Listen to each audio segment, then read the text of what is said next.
श्रीभगवानुवाच यदादित्यगतं तेजो यदादित्यगतं तेजो जगद्भासयतेऽखिलम् जगद्भासयतेऽखिलम्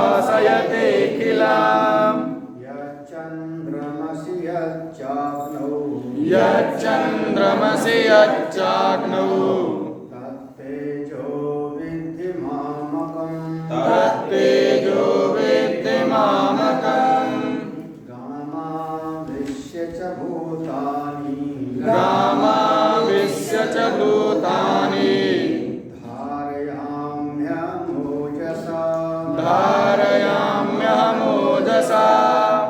उष्णामि चौषधी सर्वाः उष्णामि चौषधे सर्वाः सोमो भूत्वा रसात्मकः सोमो भूत्वा रसात्मकः अहं वैश्वानरो भूत्वा अहं वैश्वानरो भूत्वा प्राणिनां देहमाश्रितः प्राणिनां देहमाश्रितः प्राणापानसमायुक्तः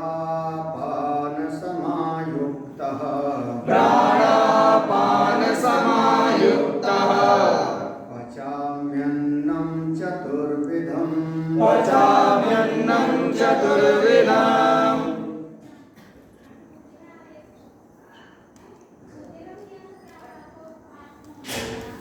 जीव के लिए जो पूजनीय है उनमें कुछ प्रत्यक्ष देव कहे जाते हैं। उनको कहा जाता है एक प्रत्यक्ष देवता। इनकी पूजा उपासना जिनमें सूर्य देवता को प्रत्यक्ष देव माना जाता है, चंद्रमा प्रत्यक्ष देव माने जाते हैं, अग्नि देवता प्रत्यक्ष देवता माने जाते हैं, हमारी धरणी जो सबको धारित करती है पृथ्वी माँ वो प्रत्यक्ष देव कही जाती है।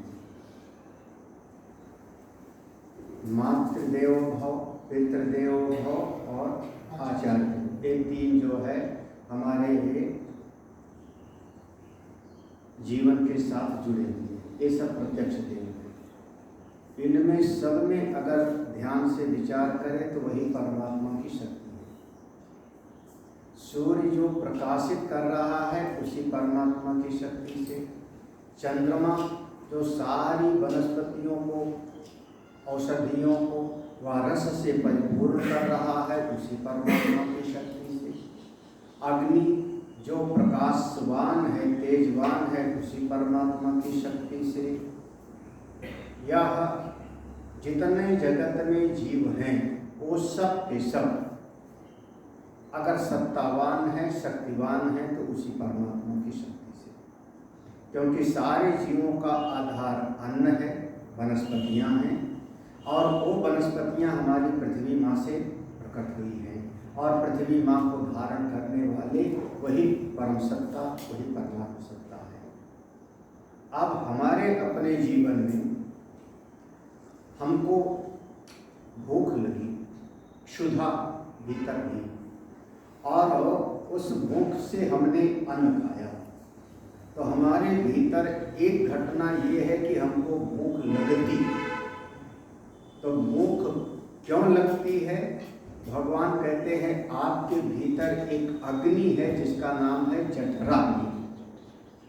जठर माने पेट, जठर माने पेट, उसके भीतर एक अग्नि है, उसको हम कहते हैं जठरा।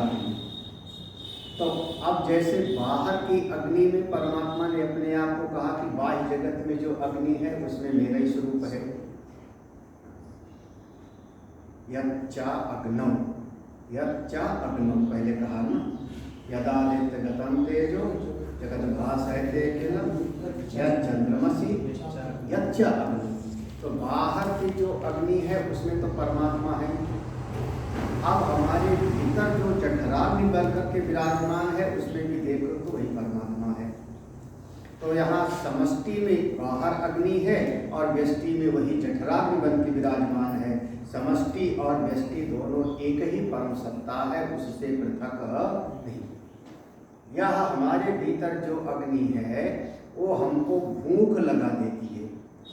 भूख इसलिए कि शरीर को शक्ति चाहिए, शरीर को पोषण मिले, ताकत मिले इसको काम करने के लिए, तो इसको बाहर से कुछ न कुछ अन्न चाहिए। अब वो अन्न को जब भीतर कुछ कमी होती है तो भूख लगती है। अब इसका भी है, शरीर में जो है इसको कहते हैं, ये पेट हमारा बहुत चोर है। पेट को कहते हैं चोर है। कैसे चोर है? कहते हैं कि जब भोजन करते हैं हम लोग तो उस भोजन को पहले एक पित्त की थैली होती है, पित्ताशय। तो भोजन के बाद में पित्ताशय की जो थैली है पित्त, वो वहाँ से रस छोड़ता है और वो भोजन अंदर जाकर के फिर सब का सब पचता है। फिर उसमें से जो ताकत वाली चीज़ है, शुगर आदि, तब जो उसकी शक्ति वाला है, जैसे कोई बीमार हो जाए तो ग्लूकोज चढ़ाते हैं, तो वो उसमें से निकाल लेता है अंदर से, पेट में से, और वो उसमें से शरीर के जहाँ जहाँ जरूरत है वो भेज देता है। कुछ जो उसमें अनावश्यक हिस्सा है वो मलमूत्र के द्वारा बाहर चला जाता है। तो जितना शरीर को आवश्यक है शक्ति की, उतना तो वो बांटता है, और उसी अन्न में से जो हमने भोजन किया उसमें से एक हिस्सा पेट हमारा बचा लेता है। कभी वक्त जरूरत पर ना मिला खाना तो जैसे कुत्ता भी एक दो रोटी छुपा के रखता है कहीं न कहीं, देखो तो कुछ खाएगा कुछ ले जाके छुपा। बंदर दांत भी यहाँ भर लेता है, यहाँ का ढेर सारा खा लो तो फूल जाएगा यहाँ पर। ऐसे हमारा पेट थोड़ा सा बचा लेता है किनारे, उसको कहते हैं चर्बी, वो बचा लिया। अब फिर शाम को भूख लगी, फिर आपने खाया तो उसमें से पूरा हिस्सा शरीर में बांटा उसने, एक हिस्सा फिर बचा लिया। फिर सवेरे भूख लगी, फिर आपने खाया, फिर उसने कुछ शरीर को बांट दिया, एक हिस्सा फिर उसने बचा लिया। वो जो बचा बचा हिस्सा होता है वो होता जाता है इकट्ठा। क्या नहीं समझ आ रहा? वो पेट बचा रहा है ना, वक्त जरूरत पर काम आवेगा, और वो बचता बचता तो आपको भूख लगती जाती है, आप खाते जाते हो, वर्तमान में ताकत मिलती जाती है, लेकिन वो जो बचा हुआ हिस्सा है वो ज्यों का त्यों रहता है। धीरे धीरे वही जो है हमारे शरीर में फैट या मोटापा आ जाता है। क्या हो? अरे अच्छा, अब आज भूख लगी, 2 दिन भूख लगी, ना खाओ, आप अन्न मत खाओ, तो पेट अंदर से वो मांगेगा, वो जठराग्नि मांगेगी, लाओ खाना लाओ, भूख लगी, पेट में चूहे कूद रहे हैं, इधर क्या खाऊं। एक दिन मत खाओ, सह जाओ हिम्मत करके, दूसरे दिन सह जाओ, दूसरे दिन के बाद में तीसरे दिन भूख लगनी कम हो जाएगी। नवरात्रि का व्रत रखो तो देखो, तीसरे दिन वो पेट में जो भूख का एहसास था वो कम हो जाएगा। और शरीर को ताकत चाहिए, तो जो शरीर को ताकत चाहिए वो पेट करता क्या है, वो जो इकट्ठा किया हुआ है भीतर, उसी में से शक्ति निकाल करके फिर उसी को जो है पचाना शुरू कर देता है। और इस प्रकार से आदमी कहता है कि हमारा वजन घट गया या कुछ और हल्कापन लगने लगा, इस तरीके से, और धीरे धीरे वो भीतर का सब जो है जो इकट्ठा है खत्म हो जाता है। जब इकट्ठा है खत्म हो जाएगा तो उसके बाद फिर मांगेगा पेट, और लाओ, फिर नहीं दोगे तो धीरे धीरे 50-60 दिन मर जाओगे। लेकिन करीब 2 महीना चाहिए, बिना अन्न के लगभग 2 महीने जीवित रह सकता है आदमी, बिना अन्न के। बिना जल के 4 दिन जीवित रहेगा, 3-4 दिन तक जल ना पिए तो 3-4 दिन तक जिंदा रहेगा, और बिना अन्न के वो 2 महीने। तो अन्न बाहर से खाता नहीं, फिर भी महीने भर कैसे जिंदा है? उसका हार्ट तो काम कर रहा है ना, खून का सर्कुलेशन कर रहा है हार्ट तो कैसे? तो वो भीतर जो शक्ति एकत्रित है उसी से। तो वो जो भोजन भूख लगाने की शक्ति थी वो कौन? जठराग्नि। फिर हमने जब भोजन किया तो पित्ताशय में से निकला एक तेज और जाके पचाया हमारे भीतर। वह तेज कहाँ से आया? वो कहाँ है? भगवान कहते हैं वो मेरा ही स्वरूप है। अहम वैश्वानरः, मैं वैश्वानर अग्नि हो करके, भूत्वा माने हो करके, मैं वैश्वानर अग्नि हो करके सारे प्राणियों के, प्राणी नाम सारे प्राणियों के देह में बैठा हूँ। जठराग्नि, अब सीधा मैं कर रहा हूँ, जठराग्नि, वैश्वानर अग्नि, मैं वैश्वानर अग्नि बन के सब प्राणियों के भीतर अवस्थित हूँ। तो करते क्या है सबके भीतर बैठ के? भगवान कहते हैं मैं सारे प्राणियों के भीतर जो ये 5 प्राण हैं, प्राण, अपान, व्यान, उदान और समान, 5 प्राण है ना, 5 प्राण है। तो ये 5 प्राण के काम अलग अलग हैं, याद है? वेदांत सार में पढ़ा होगा, तत्वबोध वगैरह में पढ़ा। प्राण का काम है जो श्वास लेते हो प्राण है, जो श्वास बाहर की तरफ जाती है वो अपान है, यही ना। फिर व्यान का काम, व्यान का काम है पूरे शरीर में रक्त का संचार करना। ये जो हमारे शरीर में यहाँ खून का प्रवाह हो रहा है, वो खून का प्रवाह, उसमें ऑक्सीजन की भी जरूरत होती है। अगर ऑक्सीजन ना हो तो खून का प्रवाह नहीं, वही जम जाएगा थक्का।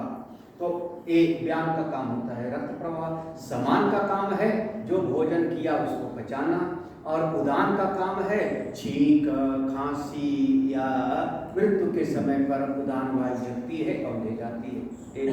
फिर 5 प्राण कह जाते हैं ना, नाग, कूर्म, कृकल, देवदत्त, धनंजय। इस प्रकार से 10 प्राण हैं जिनमें से मुख्य 5 प्राण।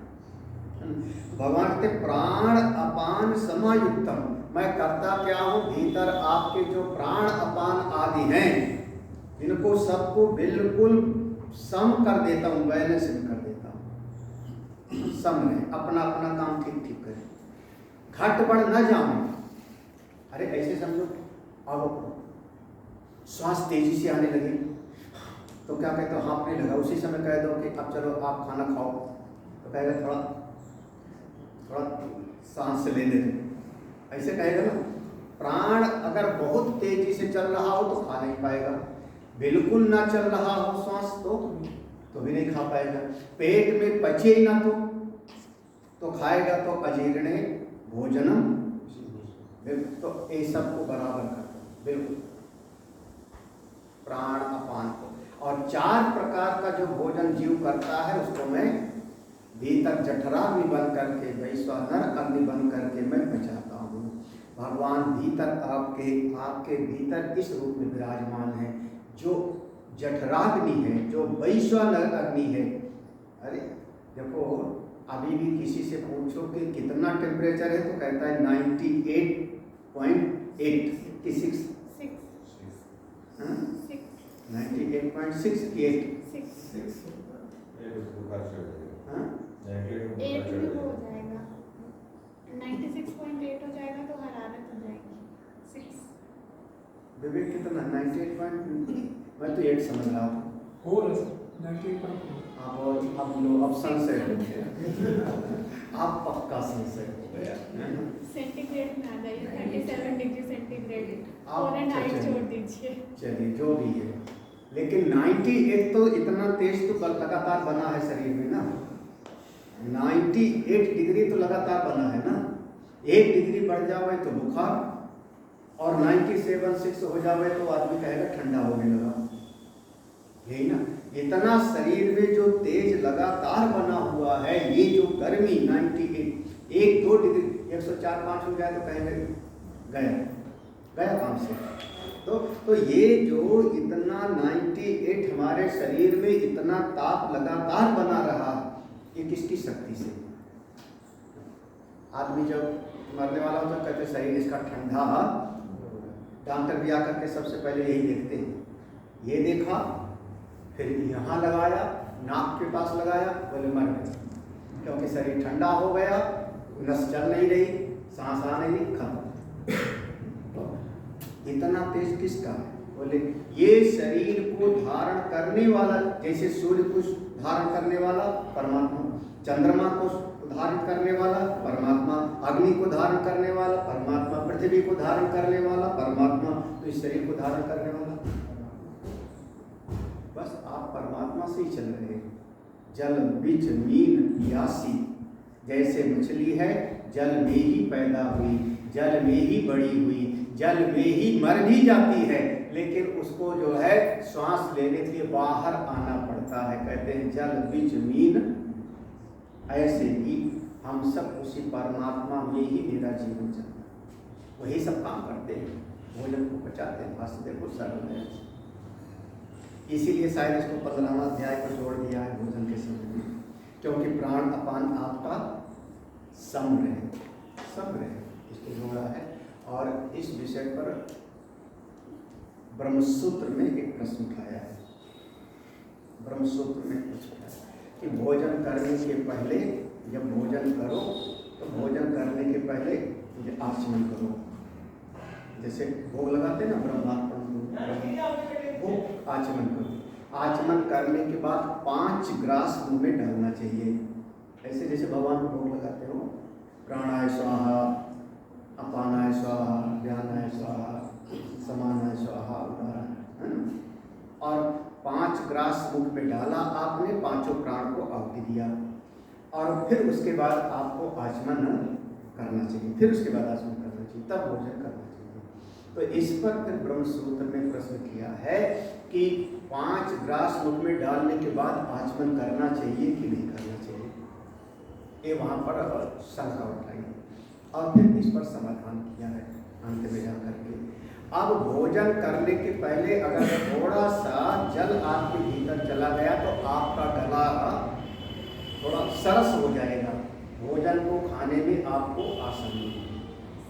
उसके साथ 5 प्राण को हमने आहुति दी दिया, तो एक तरीके से यह भोजन करना भी हमारा यज्ञ हो गया। जैसे हम अग्नि में आहुति देते हैं तो ये भोजन भी हमारा यज्ञ हो जाता है। इसीलिए शायद इसको 15वां अध्याय में जोड़ दिया कि महात्मा लोग पढ़ लिया करें। अहम एव वैश्वानर उदरस्था अग्नि भूत्वा अयम अग्निर्वैश्वानरो यो अयम अंता पुरुषे येन इदम अन्नम पच्यते इत्यादि श्रुते वैश्वानरः सन् प्राणिनां प्राणवतां देहम आश्रितः प्रविष्टः प्राणापान समायुक्तः प्राणापानाभ्यां समायुक्तः संयुक्तः पचामि पंक्तिं करोमि चतुर्विधं चतुष्प्रकारं अन्नम असनम भोज्यम मोक्ष्यम जोष्यम देयम च। अहम एव वैश्वानर, मैं ही वैश्वानर हूँ। कहाँ पर? उदरस्था, सारे प्राणियों के पेट के भीतर। तो वैश्वानर माने अग्निर्भूत्वा, साफ साफ कह दिया अग्निर्भूत्वा, माने मैं ही सारे प्राणियों के भीतर जठराग्नि के रूप में विराजमान हूँ। अब वो वैश्वानर नाम लिया ना, तो वैश्वानर कोई देवता मत समझ लेना अलग से, ऐसा मत समझ लेना कि कोई देवता बैठा है कोई। वैश्वानर माने पेट के भीतर शरीर में जो अग्नि, प्रमाण क्या देते हैं? देखो वेदांत ने उपनिषद को दिया, अयम अग्नि वैश्वानरो यो अयम अंता पुरुषे। अयम अग्नि, या जिसमें आहुति दे रहे हो आप, ये जो बाहर अग्नि में आप आहुति दे रहे हो, यह अग्नि ही, ये अग्नि रूप है। इस अग्नि का जो अधिष्ठात्र देवता है वही वैश्वानर बन करके अयम अंतः पुरुषे, सब प्राणियों के भीतर विराजमान होके अन्नम इदम अन्नम पच्यते, सारे अन्न को पचाता है। बाहर की अग्नि, भीतर की अग्नि, दोनों ही। जैसे समझो घटाकाश और महाकाश को एक कर दिया था ना, घटाकाश जो है वही महाकाश है।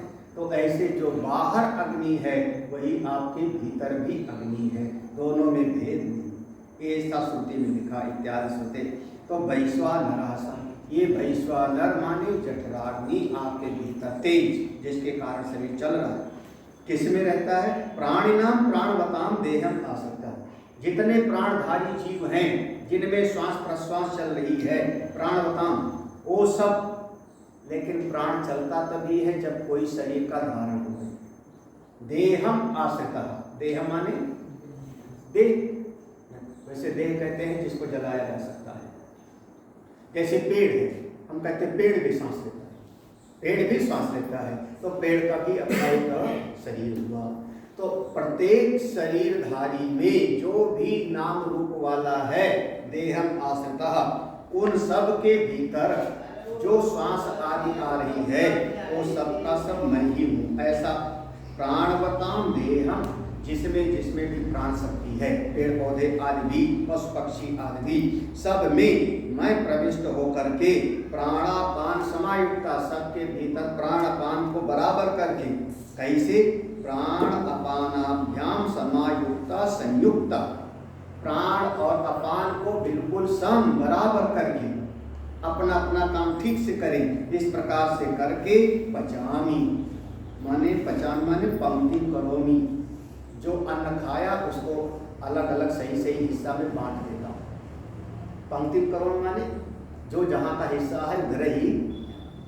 अब देखो मुसीबत क्या है कि हमारे गले में एक ही नली है, एक ही नली है, उसी नली से श्वास भी लेते हो और उसी नली से अन्न भी खाते हो, उसी से जल भी जाता है, पता है कि नहीं? एक ही छेद है हमारे गले में, एक ही छेद है, उसी में से श्वास भी जाती है, उसी में से जल भी जाता है और उसी में से अन्न भी जाता है। हाँ, कभी कभी ऐसा नहीं कि गले में से आप खाना खा रहे हो और कुछ अटक गया तो आपकी चावल का दाना नाक से निकल आया, छींक से, हुआ है कि नहीं? हुआ है। क्यों निकल आया नाक से? क्यों? एक ही है ना। तो वहां पर जिस समय आप अन्न खा रहे हो उस समय श्वास की गति ऐसी है कि जिससे जो है वह अन्न आपका फंसे ना। भोजन गले में डालो मुंह में और उसी समय छींक आ जाए, देखो सब गड़बड़ हो जाएगी। हाँ, सब गड़बड़ हो जाएगी। तो क्योंकि नली एक है तो उसी में किस तरीके से श्वास जाता है, किस तरीके से जल जाता है, उसी में से अन्न जाता है, वो सब अपना वो शरीर का सिस्टम है, बहुत बढ़िया तरीके से। ऐसे भगवान कहते हैं पंक्तिम करोमी, पंक्तिम करोमी माने जो अन्न खाया उसके मैं वैश्वानर बन करके सही सही विभाग करता हूँ। इसका ये शक्ति वाला हिस्सा है, इधर इसमें जो क्या कहें, प्रोटीन इधर, स्टार्च इधर, कैलोरीज इधर, हाँ, और इसका कचरा इधर, सब अलग अलग चला। क्या बढ़िया सिस्टम है शरीर का। अच्छा, कैसे करते हैं फिर? क्या क्या खाता है आदमी? चतुर्विधम, चतुष्प्रकारम अन्नम, असनम, असनम माने खाना, 4 प्रकार का अन्न प्राणी खाता है। 4 प्रकार से, भोज्यम, भक्ष्यम, चोष्यम, लेह्यम च।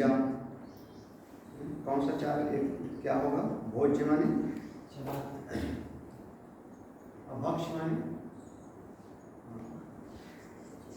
भोज्य हम उसको कहते हैं जिसको हम खाते तो हैं लेकिन दांत में चिपकता नहीं, चबाना नहीं, उसको भोज्य कहेंगे। जैसे क्या कहोगे? हलवा, हलवा खा लिया, हलवा खा लिया, या और क्या कहूँ, रबड़ी, हवा मिलने वाली नहीं रबड़ी खा लो, हलवा खा लो।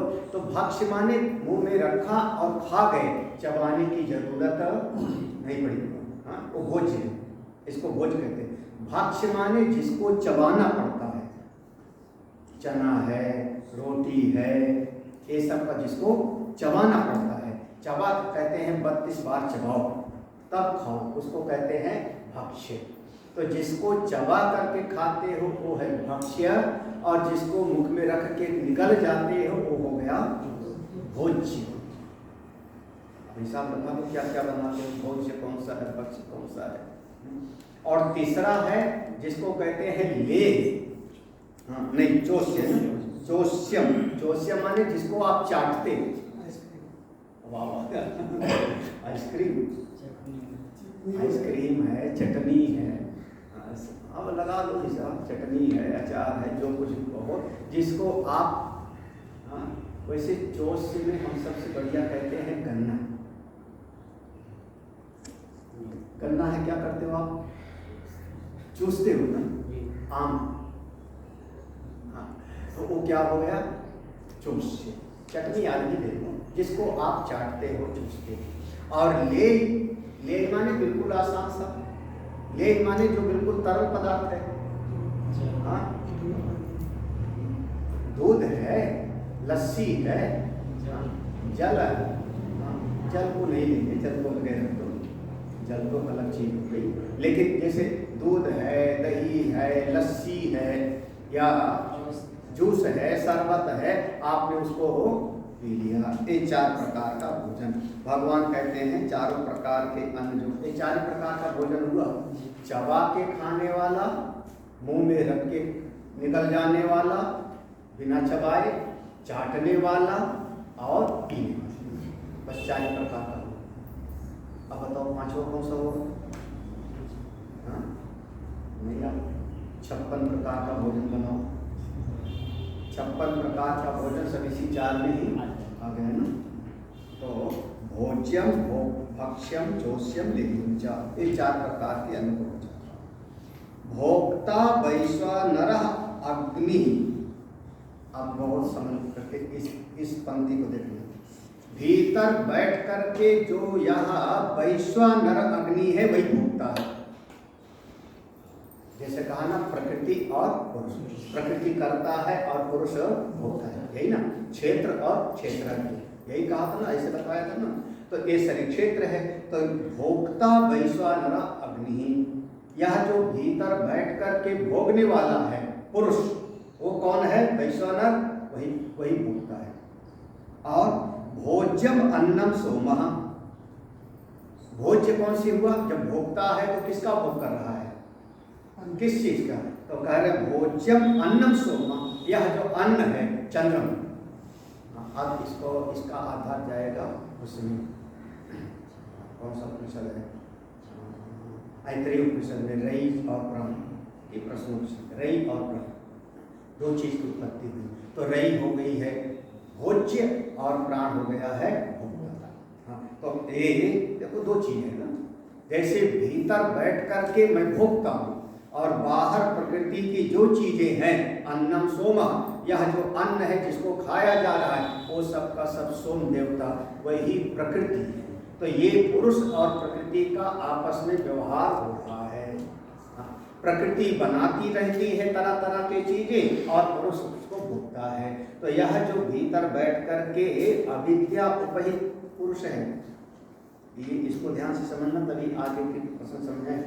ये जो अविद्या उपहित जीव है, यही ही अविद्या उपहित चेतन ही भोक्ता बन रहा है, वही वैश्वानर अग्नि बन रहा है। क्षेत्रज्ञ जो अविद्या से उपहित है वही यहाँ पर वैश्वानर अग्नि है, वही भोक्ता है। और ये सारा जगत वो सबका सब भोज्य है, भोज्यम अन्नम सोम तद एतद उभयम, ये दोनों मिल करके, एतद उभयम दोनों मिल के अग्नि सोमो, अग्नि सोमो यहाँ सारा शब्द है, अग्नि सोमो, ये अग्नि और सोम, अग्नि माने पुरुष, सोम माने प्रकृति। अग्नि माने जो है भोक्ता और सोम माने भोज्य, ये दोनों मिल करके सर्वम इति पश्यतः, जो इस सारे जगत को यही प्रकृति और पुरुष में देखता है, भोज्य है और भोक्ता है। अन्न दोष लेपो न भवति, उसको कभी अन्न दोष नहीं होता, भोजन के समय में कोई दोष नहीं होता। नहीं समझे? अन्न दोष माने अब भोजन करते करते कभी न कभी उस अन्न में, आपकी थाली में, अब तो बिजली वगैरह है, पहले बिजली वगैरह नहीं थी, लालटेन जलती थी, तो कभी मच्छर भी गए और आपने उसको भी दाल चावल में लपेट के खा गए। अच्छा, धर्म की सुधा कह सकते हो, जो कढ़ाई में छौंका लगाते हो उस समय कोई मच्छर और कोई छोटा मोटा जीव उसमें घुल जाता है कि नहीं? कभी नहीं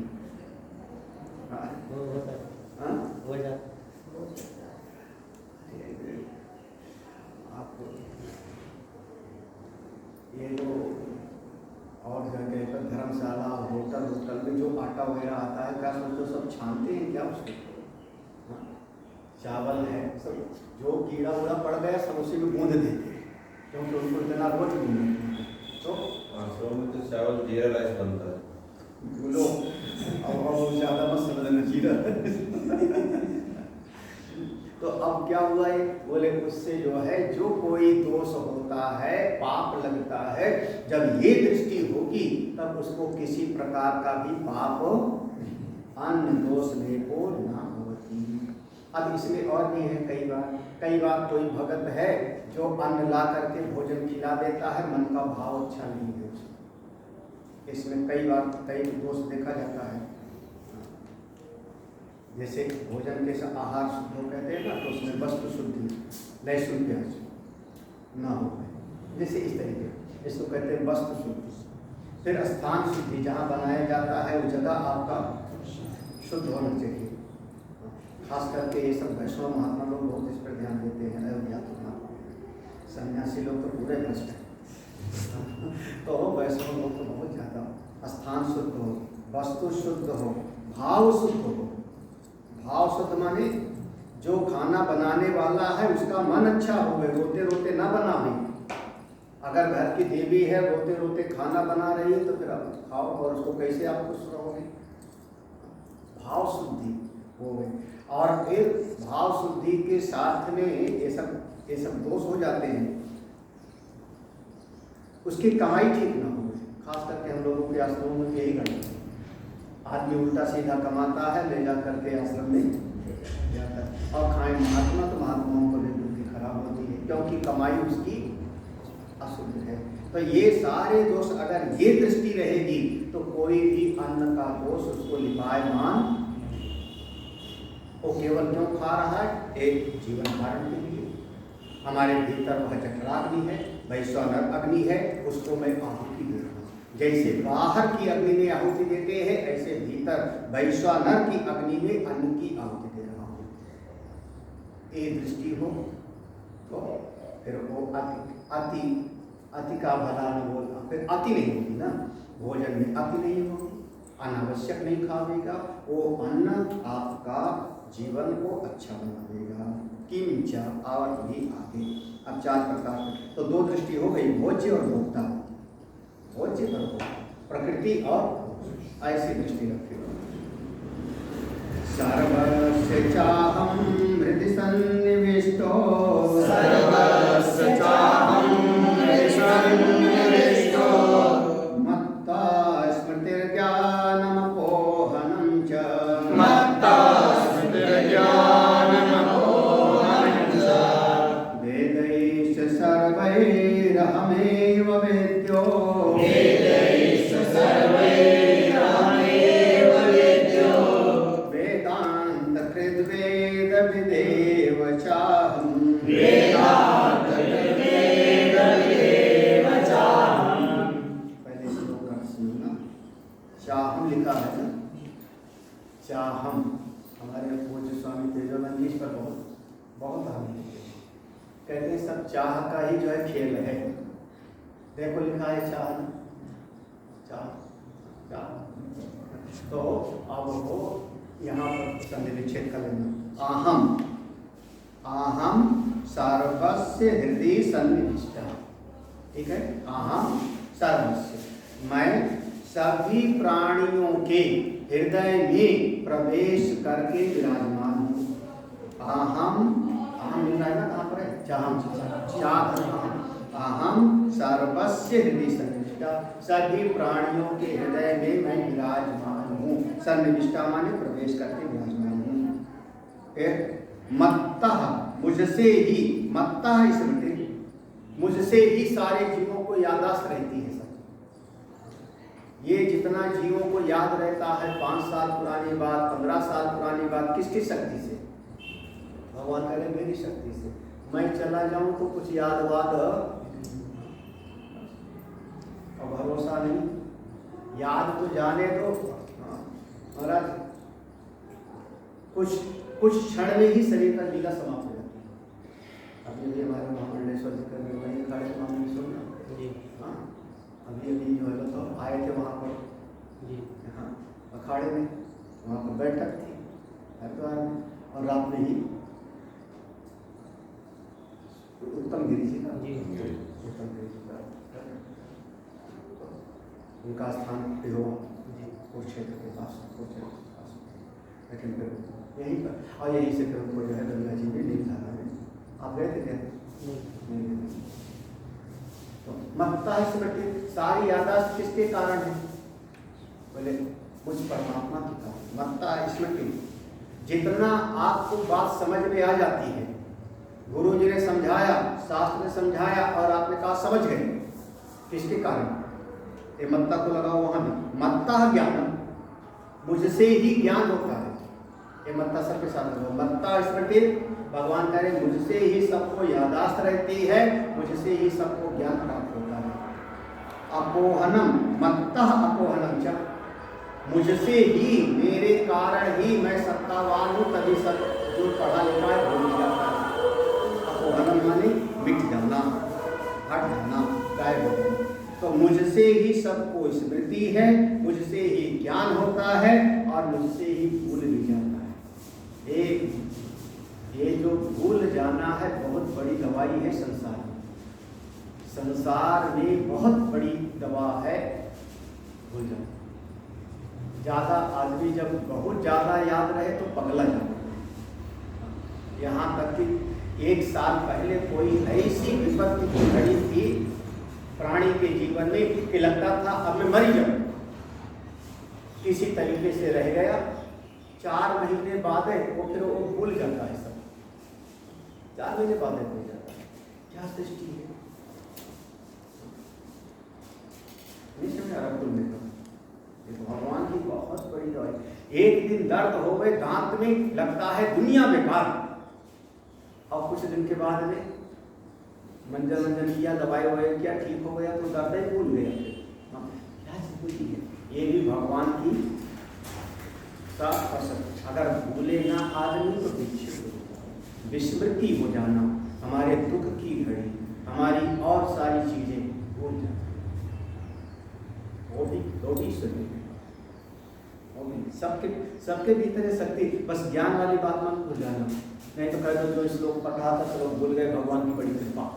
हाँ गड़बड़ हो जाए भाई, वो नहीं भूलना है ना, वही भूलना, वो नहीं भूलना। अच्छा नीचे की लाइन देखो पंक्ति, वेदै सर्वै वेदैश्च सर्वै वेदै अहम एव वेद्या। चारों वेदों के द्वारा, सर्वै वेदै सारे वेदों से, चारों वेदों के द्वारा, अहम एव मैं ही जाना जाता हूँ। चारों वेद जिस तत्व का ज्ञान दे रहे हैं, कौन? भगवान कहते हो मेरे ही ज्ञान दे रहे हैं। चारों। अच्छा गुरु जी जानते हुए उदासीन हो गए तो भूलना ही तो है। हाँ जानते हुए उदासीन हो गए और धीरे धीरे देखो चित्त ऐसा है ना, मन की बात देखो,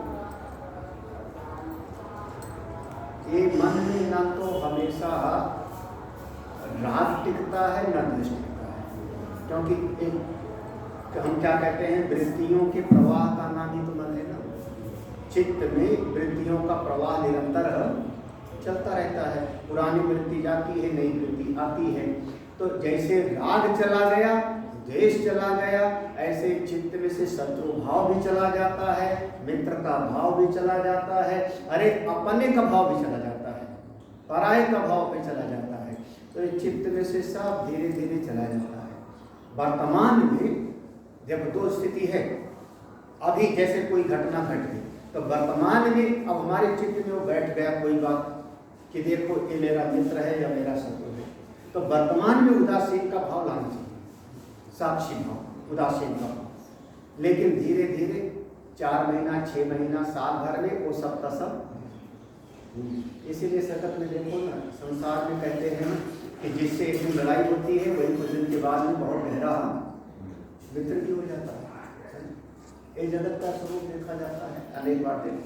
और कई बार तो ऐसा होता है जो एक दिन मित्र था वही घोर शत्रु बन गया, तो कालांतर भी होगा है। लेकिन वर्तमान में जब परिस्थिति आती है उस समय, तो उस समय वही जो तुमने कहा उदासीन, उदासीनवत आसीनम गुणैर्योऽन, उस समय उदासीन का भाव, साक्षी भाव बहुत बढ़िया उपाय है वर्तमान में। कैसे वही कहा भगवान ने, मान अपमान तुल्य तुल्य मित्रारि रक्षन्ति, ऐसे कहा था ना। तो ऐसे कुछ समय पर तो वर्तमान में उदासीन का भाव और धीरे धीरे चित्त भुला देता है, भुला ही देता है सब।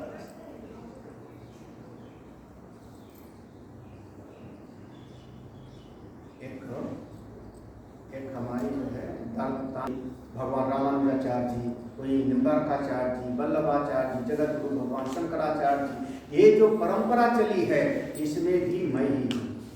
जो परंपरा चलाने वाले आचार्य हैं उनके भीतर तो परमात्मा है ना। तो वास्तव में परंपरा भी उन्हीं से चली। और आगे समझना चाहो तो ये जो ज्ञान की परंपरा है, ये दो परंपरा स्वयं परमात्मा ने शुरू किया, परमेश्वर से। कहाँ से? लोकेस्मिन, कहाँ से? एक निवृत्ति मार्ग और एक प्रवृत्ति मार्ग। निवृत्ति मार्ग वाले कौन हुए? सनत कुमार जी, देवर्षि नारद, सुखदेव जी, ये सब निवृत्ति मार्ग वाले।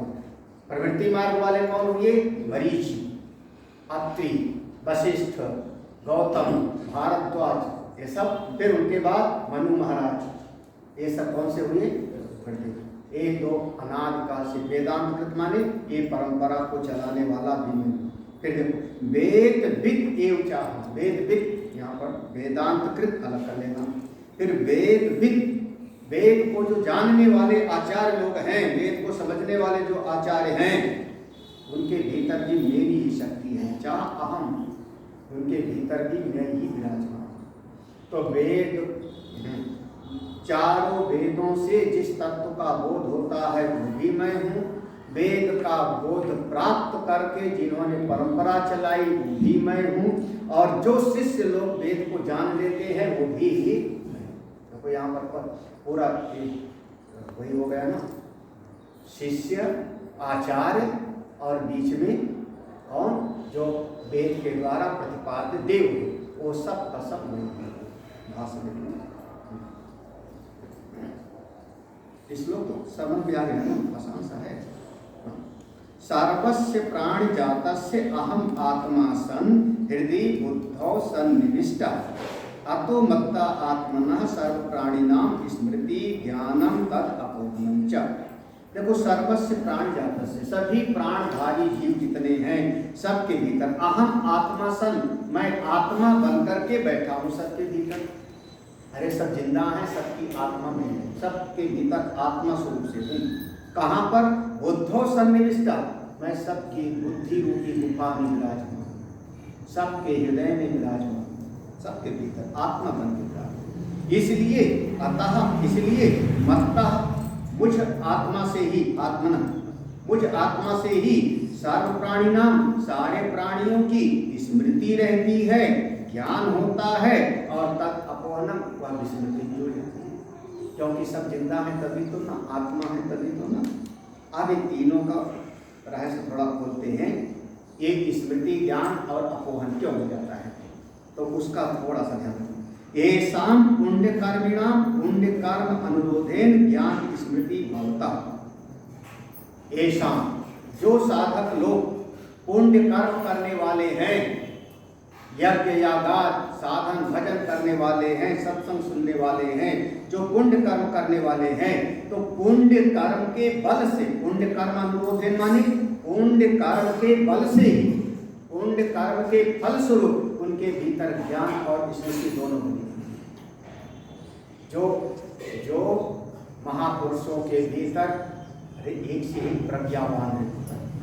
कई कई ऐसे बच्चे दिखाई पड़ते हैं उनको वेद ज्ञान, उनको वेद ज्ञान, हाँ कैसे याद है। बहुत सारे महापुरुष लोग अपने यहाँ जो टीवी खोलो तो वो आते थे ना, और कृपालु जी महाराज कितना सारा बड़ा वेद का मंत्र सुना है, पुराण का सुना, कितना याद। अपने रामभद्राचार्य जी को कैसे याद है, प्रज्ञा चक्षु।